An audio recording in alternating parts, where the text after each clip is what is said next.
चाहे तिल लो चाहे ताड़ लो राजा, चाहे राई लो या चाहे पहाड़ लो राजा, मैं तो अभागा सवर्ण हूँ, मेरा रोया रोया उखाड़ लो राजा।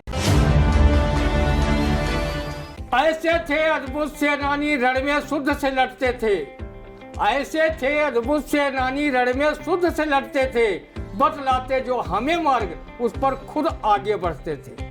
उनका तो हथियार सत्य था, उनका तो संसार सत्य था, इसी सत्य से सैनिक बनकर पाप कुचलते चले गए। लिया स्वराज अहिंसा से इतिहास बदलते चले गए, उड़ा तिरंगा आजादी का बापू चलते चले गए, बापू चलते।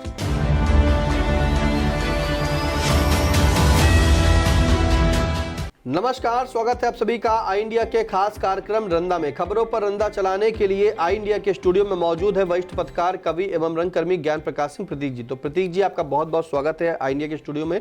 आज की पहली खबर की शुरुआत करेंगे, जहां पुण्य तिथि पर श्रद्धा के साथ याद किए गए आजादी के अग्रदूत पूज्य महात्मा गांधी। अब महात्मा गांधी को याद किया गया है, सुनेंगे एक बार रंदा भी पूज्य बापू को आई इंडिया न्यूज चैनल की ओर से पुण्यतिथि पर कोटि कोटि नमन करते हुए उन्हें श्रद्धा सुमन इन काव्य पंक्तियों के साथ अर्पित करता है। हम सबके थे प्यारे बापू, सारे जग से न्यारे बापू, सदा सत्य अपनाते बापू, सबको गले लगाते बापू।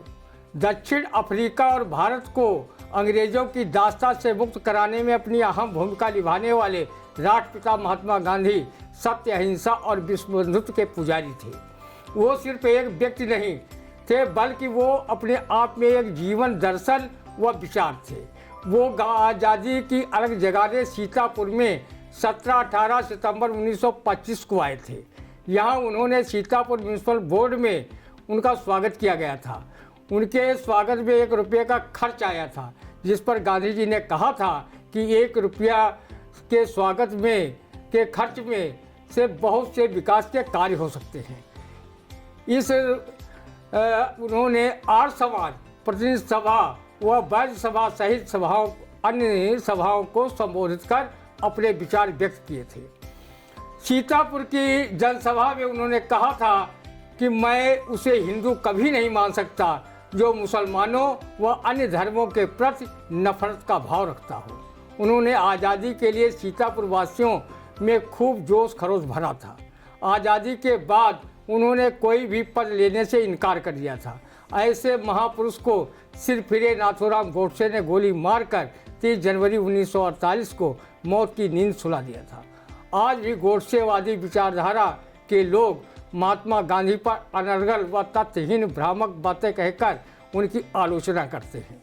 ये वही लोग हैं जिन्हें महात्मा गांधी के विराट व्यक्तित्व व कृतित्व के बारे में पूर्ण जानकारी नहीं है और न ही उन्होंने गांधी दर्शन को पढ़ा और समझा है।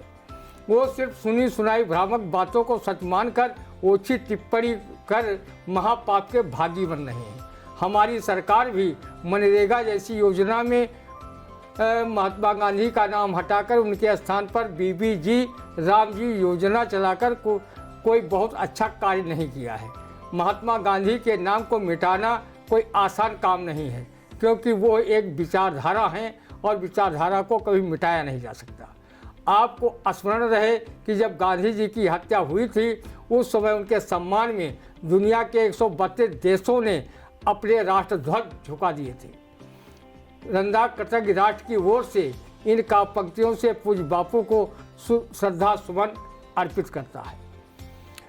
ऐसे थे अद्भुत सेनानी रण में शुद्ध से लड़ते थे, ऐसे थे अद्भुत सेनानी रण में शुद्ध से लड़ते थे, बतलाते जो हमें मार्ग उस पर खुद आगे बढ़ते थे। उनका तो हथियार सत्य था, उनका तो संसार सत्य था, इसी सत्य से सैनिक बनकर पाप कुचलते चले गए। लिया स्वराज अहिंसा से इतिहास बदलते चले गए, उड़ा तिरंगा आजादी का बापू चलते चले गए, बापू चलते चले। बिल्कुल, इसी सत्य से सैनिक बनकर पाप कुचलते चले गए, लिया स्वराज अहिंसा से इतिहास बदलते चले गए, उड़ा तिरंगा आज़ादी का बापू चलते चले गए। पुण्यतिथि पर आई इंडिया परिवार की ओर से बापू को सदा सुमन नमन। अगली खबर, नए यूजीसी कानून पर लगाई सुप्रीम कोर्ट ने रोक, कहा अगली सुनवाई तक 2012 वाला यूजीसी कानून पर हो अमल। अब यूजीसी कानून पर इतना बवाल चल रहा है और लगातार आरोप प्रत्यारोप चल रहे हैं, लेकिन सुप्रीम कोर्ट ने जो है इसे अमल में लाने पर अब नई तारीख दे दी है। क्या कहेगा रंदा, सुनते हैं भाई। बहुत बहुत धन्यवाद माननीय सुप्रीम कोर्ट, आपने नए यूजीसी कानून पर रोक लगाकर बहुत बड़े जातीय संघर्ष के संकट से देश को उबारने का काम किया है। इसकी जितनी भी सराहना की जाए वो कम है। वोट बैंक के सौदागर अपने पक्ष में मजबूती के साथ जातीय समीकरणों को खड़ा करने का काम करते रहते हैं। इसके लिए चाहे समाज में जाति विद्वेष फैले या धार्मिक उन्माद बढ़े, उनसे कोई लेना देना नहीं है। बिना पूछे जांचे और बिना जांच पड़ताल किए वो यूजीसी जैसा जाति उन्माद बढ़ाने वाला कानून लेकर आ जाते हैं। पूरे देश में जब मोदी सरकार के विरुद्ध स्वयं उनके भक्त सवर्ण कार्यकर्ता सड़कों पर उतरकर प्रधानमंत्री का पुतला फूंकने लगते हैं, कहीं कहीं तो पुतला दहन के पूर्व उस पुतले को जूतों से पीटा भी गया है। सोशल मीडिया पर सवर्ण छात्र और नागरिक प्रदर्शन कर केंद्र सरकार के विरुद्ध मुर्दाबाद के नारे भी लगाए थे। स्थिति की भयावहता को भांपकर कुछ लोग सुप्रीम कोर्ट में याचिकाएं दायर की, जिस पर सुप्रीम कोर्ट ने स्थगन आदेश देते हुए कहा कि मौजूदा बिल में कमियां प्रतीत होती हैं, इसलिए 2012 के यूजीसी कानून का पालन करें। 19 मार्च को नए यूजीसी बिल पर सुनवाई होगी। अगर मामला सुप्रीम कोर्ट में न गया होता और सरकार बिल वापस करने की मंशा न जताती तो दलित पिछड़े वर्ग के लोग सड़कों पर उतर जाते। जिस प्रकार यूजीसी जैसे बिल सरकार ला रही है उसके परिणाम सुगंध नहीं लग रहे हैं। यही सरकार किसानों के विरुद्ध भी 3 काले कानून लेकर आई थी, जिसके विरोध में किसानों ने लाठी डंडे खाए, वाटर कैनन की बौछार झेली, रबर की गोलियां खाई, आंसू गैस उन पर छोड़ी गई, लेकिन अपनी मांग पर वो अड़े रहे। किसान दिल्ली बॉर्डर पर 13 महीना बैठे रहे। धरना प्रदर्शन के दौरान करीब 700 किसानों ने दम तोड़ दिया। तब जाकर मोदी सरकार ने बिल वापस लिया। एनआरसी व सीआईए कानून के विरोध में जब शाहीन बाग में मुस्लिम समाज के लोग बैठे तो उन्हें आपके अंधभक्तों ने आतंकवादी पाकिस्तानी तक कहा। महंगाई बेरोजगारी पर तो ये सरकार बात तक नहीं करती। जनता का ध्यान बटाने के लिए कहीं हमारे डंका पर विश्वगुरु नरेंद्र मोदी, कहीं हनुमान जी को पतंग की तरह उड़ाने का काम करते हैं, तो कहीं बाल रूप में मर्यादा पुरुषोत्तम राम को उंगली पकड़कर अयोध्या जाते हुए फोटो खिंचवाते हैं, तो कहीं बांसुरी वादन, तो कहीं शंकर भगवान का रूप धारण कर त्रिशूल हाथ में धारण कर डमरू बजाते हैं। जिस सवर्ण समाज ने रात दिन एक करके भाजपा को 2 सीटों से आगे बढ़ाकर मोदी की पूर्ण बहुमत की सरकार 2014-2019 में बनवाई थी, इधर जब सवर्ण इनकी नौटंकियों से उबने लगा तो ये 2024 के चुनाव में 240 सीटों पर सिमट गए। अब जो यूजीसी का नया कानून बनाकर सवर्णों के बच्चों के भविष्य के साथ खिलवाड़ किया है, उससे सवर्ण समाज काफ़ी नाराज है, जिसका असर आगामी चुनाव में देखने को भी मिलेगा। उनके ही पार्टी के तमाम पूर्व विधायक, पूर्व सांसद, कुछ मौजूदा सांसद इस काले कानून की वापसी की मांग करने लगे हैं। सवर्ण समाज के लोग यूजीसी का नया कानून बनाए जाने के बाद बड़े आक्रोश के साथ गीतकार स्वर्गीय रमेश रंजन मिश्र का ये मुक्तक सोशल मीडिया पर तेजी के साथ वायरल करने लगे हैं। चाहे तिल लो चाहे ताड़ लो राजा, चाहे राई लो या चाहे पहाड़ लो राजा, मैं तो अभागा सवर्ण हूँ, मेरा रोया रोया उखाड़ लो राजा। चाहे तिल लो चाहे ताड़ लो राजा, चाहे राई लो या चाहे पहाड़ लो राजा, मैं तो अभागा सवर्ण हूँ, मेरा रोया रोया उखाड़ लो राजा। जिस तरह से यूजीसी कानून पर जो नए कानून आ रहा था उस पर जो है सुप्रीम कोर्ट ने अभी फिलहाल रोक लगाई है और इसे अमल करने के लिए अगली तारीख जो है 19 मार्च 2026 को सुनवाई होगी। तो अगली तारीख पर सभी की निगाहें टिकी हुई है। फिलहाल अगली खबर, जहां जीवन ज्योति हॉस्पिटल सीतापुर के संचालक व डॉक्टर के विरुद्ध एफआईआर दर्ज। कस्तूरबा गांधी आवासीय विद्यालय की छात्रा के इलाज के दौरान हुई मौत का मामला। अब इस अस्पताल में मौत हुई है छात्रा के इलाज के दौरान के समय। क्या कहेगा रंदा, सुनते हैं। रंदा तो जब ऐसे मानक विहीन अस्पतालों व झोला छाप डॉक्टरों के क्लिनिकों को देखता है तो वो ये कहावत कहने पर मजबूर हो जाता है कि नीम हकीम खतरे में जान।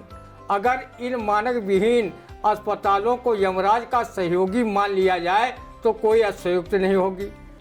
वो इलाज के नाम पर जहां मरीजों की जान से खिलवाड़ करते हुए जमकर आर्थिक शोषण कर रहे हैं, वहीं स्वास्थ्य महकमे के जिम्मेदार अधिकारी इनके सरपरस्त बने हुए हैं। सीतापुर जिले में झोला छाप डॉक्टरों की बाढ़ आई हुई है। उनके इलाज से अनेकों जाने जा चुकी हैं। उनके आर्थिक शोषण से न जाने कितने घर दाने दाने को मजबूर हो गए हैं। जबकि इन मानक विहीन प्राइवेट अस्पतालों में ना तो प्रशिक्षित पैरा मेडिकल स्टाफ है और ना MBBS physician and surgeon degree holder कार्य कर रहे हैं। बहुत से क्लिनिक व प्राइवेट अस्पतालों में न तो कूड़ा निस्तारण यंत्र लगा हुआ है और न ही प्रशिक्षित स्टाफ। हद तो तब हो गई जब जांच रिपोर्ट तक न पढ़ पाने वाले झोला छाप डॉक्टर पैथोलॉजी व एक्सरे आज जांचों के लिए कमीशन के चक्कर में लिख रहे हैं। बहुत से झोला छाप डॉक्टरों ने स्वास्थ्य महकमे के अधिकारियों की कृपा से अपने मेडिकल स्टोर तक खोल लिए हैं, जिसमें फार्मासिस्ट डिग्री धारक कोई व्यक्ति कार्यरत नहीं है। बहुत लोगों ने किराए पर फार्मासिस्ट से उनकी डिग्री ले रखी है और अपना मेडिकल स्टोर चला रहे हैं। अब सरकार ने घोषित कर दिया है कि नीट परीक्षा देकर आरक्षित वर्ग के अभ्यर्थी -40 अंक लाकर डॉक्टरी कर सकते हैं। अगर यही -40 वाले डॉक्टर बने तो मरीजों का कितना बेहतर इलाज करेंगे, आप स्वयं समझ सकते हैं। अगर समझने में आपको कोई कठिनाई आ रही हो तो रंदा लखनऊ के कवि राजेंद्र पंडित की ये कविता पेशे नज़र करता है कि आप बिना च्यवनप्राश खाए या ब्राह्मी पिए खुद ब खुद समझ जाएंगे। ओटी में जब कैंची लेकर कोटे वाला आया, इन्हीं शीशिया उतर गई कसकर रोगी चिल्लाया। जय हनुमान ज्ञान गुण सागर, मेरे प्राण बचाओ, सर्जन मेरा करे विसर्जन, उससे पहले आओ। भगवत कृपा हुई, एकदम से उसका पौरुष जागा और चढ़ती ड्रिप को दाब बगल में बाहर उठकर भागा। रंदा ने कर्मठ जिलाधिकारी डॉक्टर राजा गणपत आर से जनहित में मांग की है कि वो मानक विहीन नर्सिंग होमों, क्लिनिकों व झोला छाप डॉक्टरों के विरुद्ध अभियान चलवाकर कठोरतम कार्रवाई कराएं, ताकि इनके मकर जाल में फंसकर मरीज स्वास्थ्य व धन शोषण से अपने आप को बचा सके। बिल्कुल ऐसे झोला छाप जो डॉक्टर्स हैं जो इलाज कर रहे हैं और लोगों की जो ज़िंदगी है उसके खिलवाड़ कर रहे हैं, ऐसे मानक विहीन नर्सिंग होमों और क्लिनिकों पर जो है जिस तरह से अगर बात करें तो सरपरस्त कहीं ना कहीं जो है स्वास्थ्य महकमा बना हुआ है, तो इन पर अभियान चलाता भी रहता है। बीच बीच में देखते हैं कि प्राइवेट अस्पतालों को सीज किया जाता है, लेकिन सीज करने के बाद भी जो है नतीजा सिफर रहता है। कहीं ना कहीं उन्हें प्रपत्र दिखाने की बात कही जाती है, फिर खुल जाता है, तो कई चीज़ें सामने आती है। लेकिन इन पर जो है कठोरतम कार्रवाई की जाए और तभी ये जो है पूरा मकर जाल जो है, ये पूरा जो जिस तरह से झोला छाप या फर्जी क्लिनिक है वो कहीं ना कहीं उन्हें बंद होने की अब ज़रूरत है, क्योंकि जिससे वो आम जनमानस की आम जिंदगी से खिलवाड़ ना कर सके। फिलहाल कैसा लगा रंदा, आप कमेंट बॉक्स में आकर जरूर बताएं। कोई सुझाव हो तो भी कमेंट में दे सकते हैं। और हाँ, अगर अभी तक आपने आई इंडिया को फॉलो नहीं किया तो फेसबुक पर फॉलो करें, इंस्टा पे फॉलो करें, एक्स अकाउंट पर फॉलो करें और यूट्यूब पर जा करके चैनल को सब्सक्राइब करें, बेल नोटिफिकेशन को ऑन करना ना भूलें। अब दीजिए, फिर मिलते हैं आपसे अगले रंदा के कार्यक्रम में। तब तक के लिए नमस्कार।